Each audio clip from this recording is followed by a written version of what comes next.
job. You made it to the bottom of the mind control facility. You jumped on. Getting to the bottom of the mind control facility was a bug that we simply didn't catch during development, and you all sent us lots of photos of it on Twitter and acted very superior about it.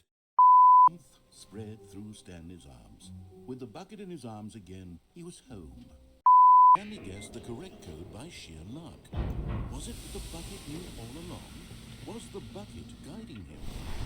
Yes, this is certainly the most logical explanation. He could do to keep himself together, if not for the bucket. Soothing him, comforting him, reassuring that in this darkest moment of uncertainty, he would be all right. The bucket is here for you, Stanley. Everything will be fine. Baffling that Stanley was still just sitting in the broom closet. He wasn't even doing anything. At least if there was something to interact with, he'd be justified in some way. As it is, he's literally just standing there doing sweet FA. Are you really still in the broom closet? Standing around doing nothing? Why? Please offer me some explanation here. I'm genuinely confused. Maybe to you this is somehow its own branching path. Maybe when you go talk about this with your friends, you'll say, "Oh, did you get the broom closet ending? The broom closet ending was my favorite." I hope your friends find this concerning. Stanley was fat and ugly and really stupid. He probably only got the job because of a family connection. That's how stupid he is. That or with drug money. Also, Stanley is addicted to drugs and hookers. Hello? Anyone who happens to be nearby? The person at this computer is dead. Bucket up against the world.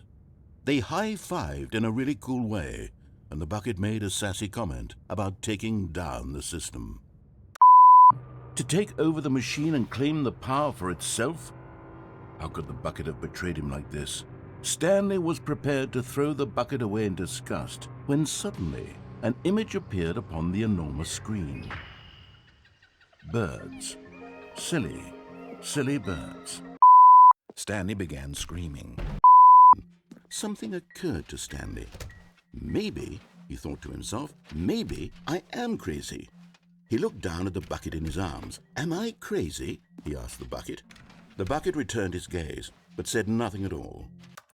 How did I end up with someone else's bucket? This is all terribly wrong. Surely no good would come from this. Who knows what sorts of bizarre hallucinations Stanley might experience without the psychologically grounding presence of his bucket.